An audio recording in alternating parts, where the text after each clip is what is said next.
Mateo capítulo 21, del versículo del 1 al 9. No la voy a leer porque vamos a ir por partes, ya la leímos hace algún instante.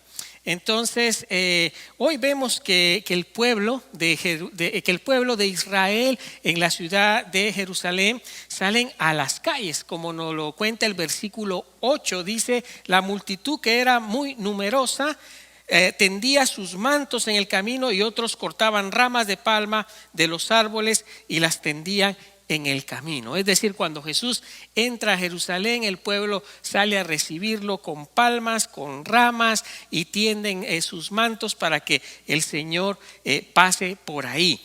En esos días la ciudad de Jerusalén estaba llena de gente hasta el tope. Jerusalén estaba abarrotada de gente que había venido de todas partes a celebrar la fiesta de la Pascua. Era una fiesta nacional, entonces se juntaba toda la gente en Jerusalén y celebraban la fiesta de la Pascua. Jesús está entrando a la ciudad y la gente está gritándole: bendito el que viene en el nombre del Señor, hosana al Altísimo. Eso es lo que la gente está diciendo, está aclamando con alegría al Señor, porque ellos saben que el Salvador de Israel está entrando por la ciudad. Ahora, para poder entender un poco mejor qué es lo que está pasando en la entrada de Jesús a Jerusalén, vamos a ir un poco al Antiguo Testamento para ver qué es lo que está pasando el día de hoy. Y vamos a ir al profeta Ezequiel en el capítulo 8. Ezequiel tiene una visión y la narra él en su libro. Él tiene una visión en la cual Dios lo transportó. En esta visión lo transportó al templo de Jerusalén, aquel famoso templo que Salomón había construido. En ese templo empieza a ver todos los pecados que había cometido el pueblo de Dios, especialmente el sacerdocio. En esta visión Ezequiel está viendo, Dios le muestra a Ezequiel todos esos pecados que el pueblo ha cometido, y principalmente aquellos religiosos, y Ezequiel está viendo todo eso que está pasando allí. En esta visión estos sacerdotes estaban adorando falsos dioses. Los sacerdotes estaban adorando falsos dioses. Es más, la Biblia dice que habían hasta figuras de reptiles en los lugares de adoración. Eran unas bestias repugnantes las que ellos tenían ahí, y toda clase de ídolos.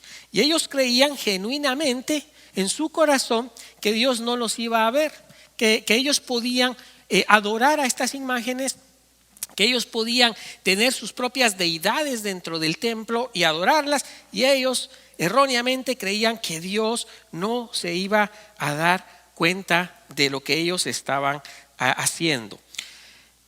Como ellos hicieron esta maldad en la casa del Señor, en lugar de adorar al Señor, ellos estaban adorando toda clase de ídolos. Entonces el Señor decide abandonar el templo de Jerusalén, su presencia. Usted recuerda que el Señor estaba en el arca del pacto, y eso estaba en el templo de Jerusalén, y era la manera en que Dios se hacía presente. Jesús todavía no había venido. Entonces Jesús se hacía presente con su pueblo dentro del templo. Y el Señor Dios decide abandonar el templo de Jerusalén. En el Antiguo Testamento, entonces, Jesús no había llegado, ¿sí? Jesús no había llegado todavía. Entonces Dios estaba ahí presente con ellos. Y la presencia del Señor era extremadamente valiosa. Era Dios habitando entre ellos, pero Dios, al ver lo que este pueblo suyo estaba haciendo, Dios decide que Él no va a estar más allí en la presencia, en el santuario con ellos. Dios, en castigo por todo lo que el pueblo estaba haciendo, entonces Él sale, dice la Escritura, por la puerta oriental del templo. Ya verá usted cómo vamos a conectar el Domingo de Ramos con lo que estoy yo hablando en este momento. Dios decide abandonar el templo por la puerta oriental. Su gloria, su presencia divina se apartó completamente de ellos. Y la presencia del Señor, cuando sale del templo, se detiene en una montaña, que está al oriente de Jerusalén. Esta es conocida como el Monte de los Olivos. ¿Ha escuchado usted el Monte de los Olivos? ¿Sí? Entonces el Señor sale del templo y su presencia va para allá, para el Monte de los Olivos. Y esa es la última vez que se ve la gloria del Señor en Jerusalén. Después de que el pueblo de Israel y el sacerdocio estaba haciendo todas esas cosas en contra de Dios, Dios decide abandonar y nunca más se vuelve a ver la presencia de Dios en el templo de Jerusalén. El templo, unos años después, fue destruido totalmente, fue arrasado en el año de 1586 a.C. por Nabucodonosor. ¿Se recuerda usted de eso? Entonces, ¿por qué? Porque ya la presencia de Dios no estaba ahí y el templo es totalmente destruido. Y cuando Nehemías, más adelante, el profeta Nehemías, otro profeta, inaugura el siguiente templo, esto fue más o menos en la época de los persas. Entonces, en esta inauguración, desafortunadamente, no se ve tampoco la gloria de Dios en el templo. Dios no regresa al templo, Dios se mantiene alejado. Y esto es muy, muy significativo hoy para nosotros, porque dice el profeta Zacarías que al final de los tiempos, en su profecía dice él, que al final de los tiempos iba a llegar el día en que volverían a ver a Yahvé, a Jehová, a Dios, al Señor de los ejércitos. Iba a llegar ese día, y ese día también iba a llegar con la llegada del Mesías. Dice el profeta que la gloria de Dios volvería a entrar por donde se fue. ¿Se acuerda por dónde se fue la gloria de Dios?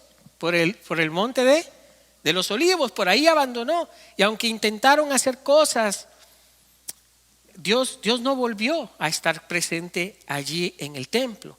Sin embargo, Dios le da esta profecía a Zacarías y Zacarías dice que sí, que un día otra vez va a volver la gloria de Dios nuevamente. ¿Y por dónde va a volver? Por el monte de los Olivos. Y es ahí precisamente desde ese monte, ¿sí?, que entra Jesús, el Mesías. Desde ahí baja Jesús, ¿sí?, para entrar a Jerusalén. Ahí vuelve la gloria de Dios a hacerse presente en Jesús, y ahí viene otra vez la maravillosa presencia de Dios. De ahí que sea sumamente importante, muy importante, que Jesús organice su entrada de Semana Santa, ¿sí?, o de la Pascua judía en la ciudad de Jerusalén. Es Dios mismo haciéndose presente otra vez, bajando por el monte de los Olivos. Por ahí viene Jesús, ¿sí? Por eso Jesús dice que vayan y que le consigan un burrito, ¿sí?, un asno, ¿sí?, para que él pueda entrar, porque eso estaba profetizado. Porque el Señor va a volver a entrar nuevamente a su pueblo, a Jerusalén, vuelve a entrar. Solo que ahora viene bajando como rey y viene bajando como Mesías de Israel. Ahí viene Jesús. Ahora, ¿por qué es importante que conozcamos eso nosotros hoy? Esto tiene importancia hoy. Es importante que usted conozca esta relación que hay entre el Antiguo Testamento y los profetas y la entrada de Jesús. A veces nosotros nos enfocamos solo en el Hosana, pero va más allá. Es importante que nosotros miremos, porque sabe que igual que el pueblo de Israel, ¿sí?, ahora nosotros nos vamos a poner a la par del pueblo de Israel. Nosotros también, la humanidad entera, ha perdido la gloria de Dios, ha perdido la presencia de Dios en sus vidas. Por causa del pecado, el Señor también abandona a las personas. Cuando el pecado se apodera de las personas y las personas comienzan a vivir una vida de pecado, en ese momento el Señor no está obrando en ellos. El Señor abandona a aquel que se resiste, a creer en Él, aquel que se resiste a hacer la voluntad de Él, aquel que desprecia a Dios mismo. ¿Qué es lo que pasa? Dios abandona. Dios abandona. Sí, Dios nos ama, pero también Dios no forza las cosas. La humanidad se aparta de Dios, como decimos cuando nosotros tenemos nuestra oración de confesión. ¿Cómo se aparta la humanidad de Dios? ¿Usted sabe cómo se aparta la humanidad de Dios? En pensamientos, ¿cierto? Constantemente la gente, ¿sí?, se aparta en pensamientos, en palabras. También con nuestra boca nos apartamos constantemente de Dios y con nuestras obras. Eso es una realidad. Cuando nosotros hacemos eso, traemos a nuestra vida decadencia espiritual. Cuando usted se aparta de Dios en pensamientos, es decir, su mente se aparta de Dios, de las cosas de Dios, usted rechaza a Dios, porque usted cree saber más que Dios y tener la razón más que Dios en su vida o en las cosas que Dios dice en su palabra. Entonces su mente se aleja. También nos alejamos con palabras. Cuando nuestro hablar no es el hablar que Dios quiere que nosotros tengamos. Nuestras palabras nos alejan de Dios. Cuando insultamos, cuando hablamos mal de alguien, cuando desanimamos en lugar de animar, nuestras palabras nos alejan. Y también nuestras obras, lo que hacemos, nos aleja de Dios constantemente. Exactamente igual como el pueblo de Israel de aquel entonces. Ahora, cuando nosotros actuamos así, lo que viene a nuestra vida es decadencia espiritual. La gente siempre trata de compensar eso de alguna manera, pero eso no se puede compensar. La decadencia espiritual no se puede compensar con nada. Por eso Jesús decide venir a ellos, su presencia otra vez, decide regresar. ¿Se acuerda cómo estaban los anuncios del mensaje de hoy? Jesús viene a ti. Porque así como Jesús llegó al pueblo, ¿sí?, de Jerusalén, a la ciudad de Jerusalén, su santa presencia volvía a habitar con ellos.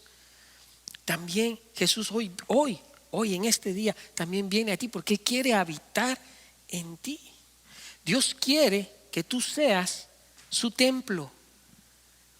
Ese templo de Jerusalén, Jesús quiere que seas tú su lugar de habitación, donde Él pueda tener un lugar para habitar.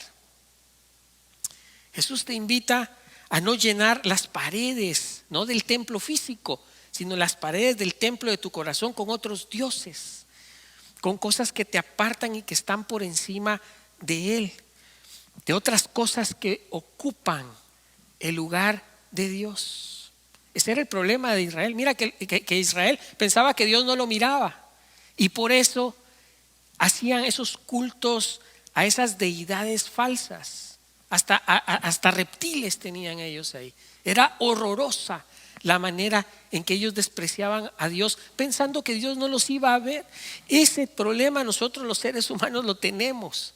Nosotros pensamos que Dios está por allá muy ocupadito, que Dios está ausente. Pero la realidad es que Dios no está ausente. Dios está en todas partes. Dios nos ve. Y el pueblo y los sacerdotes de aquel entonces ignoraron que Dios no los miraba. Ahora, nosotros tenemos un templo también. Sí, es el corazón donde el Señor quiere habitar. El Señor quiere habitar ahí. Él quiere hacerse presente ahí. Más adelante en el capítulo 11, Ezequiel afirma que un día reaparecerá la gloria de Dios en su pueblo.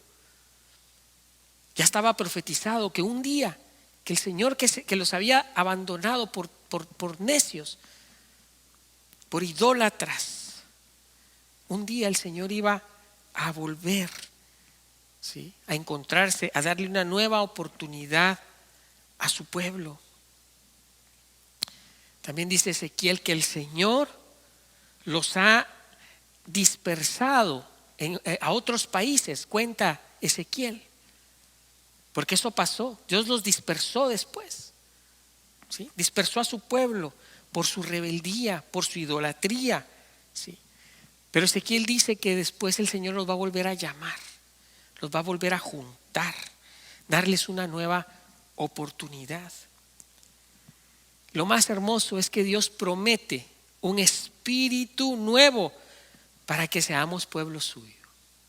Cuando nosotros abandonamos todas aquellas cosas que van en contra de Dios, Dios nos da un espíritu nuevo. Y ese espíritu nos convence de que somos verdaderamente pueblo de Dios. No hay cosa más terrible que sentirse uno huérfano. ¿Sí? No hay cosa más terrible que uno sentirse completamente huérfano. Sentirse uno solo, abandonado. Eso al ser humano le causa dolor y le causa angustia. Pero Dios no quiere que tú y yo estemos solos. Él quiere que tú y yo seamos su pueblo, pueblo escogido, nación santa, dice la Escritura. Y ese es el pueblo que Dios quiere que nosotros seamos.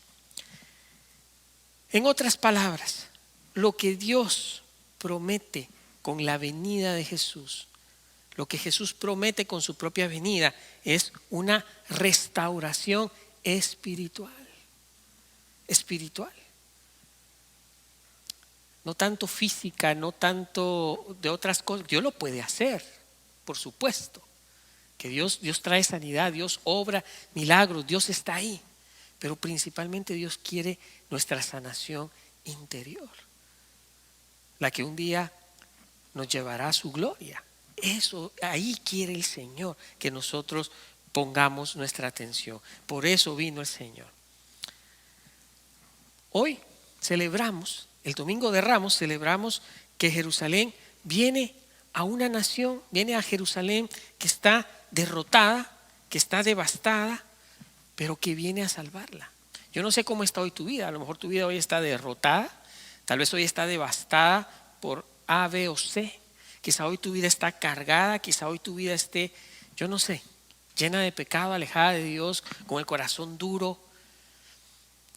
Quizá te has apartado de Dios porque tú te hiciste tus propias ideas sin conocer realmente lo que la Escritura enseña y dice, y te has apartado del Señor. Quizá tu vida está totalmente rota. Pero el Domingo de Ramos se celebra que el Señor viene nuevamente a su pueblo. ¿Para qué? Para estar con nosotros, para estar presente con nosotros. Jesús viene hoy a la Jerusalén de tu corazón. Está en ti si tú quieres dejarle entrar al Señor. Y así podemos resumir el Domingo de Ramos, ¿sí? Que es el Señor llegando nuevamente, ¿sí? Cumpliendo con su promesa, dándonos una nueva oportunidad para nosotros abrir las puertas de nuestro corazón a Él. Termino con esto.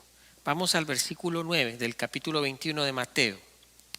Tanto los que iban delante como los que iban atrás lo aclamaban y decían: Hosana al Hijo de David, bendito el que viene en el nombre del Señor, Hosana en las alturas. ¿Usted sabe qué quiere decir Hosana? ¿Sabe usted qué era lo que ellos decían? Cuando ellos gritaban Hosana, estaban diciendo: sálvanos ahora, en este momento. ¿Sí? Tráenos salvación, sálvanos, oh Señor, Hijo de David. Es decir, la promesa del Salvador, del Mesías, del Redentor, salva. Eso quiere decir Hosana. Y hoy podemos decir usted y yo: Hosana al Hijo de David, sálvanos. ¿Sálvanos de qué? Sálvame. Te puede decir: sálvame de mis pecados. Sálvame de mis pecados, sálvame de mis angustias. ¿Usted ha estado angustiado alguna vez? Yo lo he estado más de una vez. Tenemos angustias, ¿sí? Pero hoy podemos recordar que el Señor vino a eso. Hosana al Hijo de David, vino a salvarnos de esas cosas, de las angustias, de la incredulidad. ¿Usted de repente ha querido dejar de creer en Dios? ¿Usted de repente ha querido endurecer su corazón por qué sé yo, porque entendió mal algo de la Escritura o porque siguió el camino de alguien? Alguien le dijo a usted: no, Dios no existe por A, B y C, y allá va usted, sin haber hecho realmente haber entrado realmente en la realidad de la Escritura y ver cómo Dios va poniendo todo en orden cronológico a través de es que Dios es Dios de la historia, no hay manera de negarlo. No hay manera de negar a Dios. A lo mejor usted necesita ser salvado de su incredulidad, o necesita ser salvado de personas o cosas que constantemente ocupan el primer lugar en su vida. Hay personas que el primer lugar lo ocupan cosas, y de eso necesitan ser salvados, porque hay cosas que ocupan el lugar de Dios en el corazón. O hay, en otros casos, hay personas que ocupan el primer lugar. Tú no vives si no está determinada persona contigo. O si determinada persona no te da su aprobación, tú te sientes totalmente infeliz, desaprobado. Hay personas que viven todo el tiempo desaprobadas y tristes porque fulano de tal o fulana de tal no les dan la aprobación y se sienten los más desdichados del mundo. El Señor también quiere salvarte de personas y cosas que toman su lugar. Cualquier cosa que tome el lugar de Dios, el Señor quiere salvarse, porque eso es idolatría. Eso es idolatría. Hoy pidámosle al Señor, cada uno de nosotros, pídale usted en su corazón al Señor, que usted quiere ser ese templo perpetuo de su presencia. El pueblo lo aclamaba, Hosana, Hosana al que viene. Pero ¿cuándo lo estaban crucificando? Ya vamos a atender nuestro servicio de Viernes Santo. El domingo lo están aclamando y el viernes lo están crucificando. Poco les duró el ven y sálvame, ayúdame. Y luego lo crucificaron. Que no le pase a usted eso. No solo busque a Dios para el momentito de ayuda y después no lo crucifique en su vida y no lo vuelva a buscar más, no lo siga más, no. El decirle hoy al Señor, Hosana, bendito el que viene en el nombre del Señor. Es decir, sálvame, oh hijo de David, sálvame hoy. No es para un ratito. Usted debe de ser ese templo permanente donde la presencia de Dios habite. Deje que Dios sea quien obre en usted y no las expectativas que usted tiene de Dios. Porque si usted se mueve según las expectativas que usted tiene de Dios, lo que usted se imagina que Dios es, en otras palabras, y usted mueve su vida así, le aseguro que pronto va a crucificar a Jesús. Pronto lo va a sacar de su corazón y lo va a crucificar en su vida, porque Jesús no cumple sus expectativas. Pero el Señor, sí le digo, que siempre cumple sus promesas. Y las expectativas que usted tiene acerca de Jesús las debe de buscar en la Escritura, en la palabra de Dios, en la Biblia. Ahí usted conoce a Jesús, entonces usted ahí va a saber qué esperar de Él. Así que bendito el que viene en el nombre del Señor. Y que ese Señor que entró a Jerusalén entre hoy también en su corazón. Amén.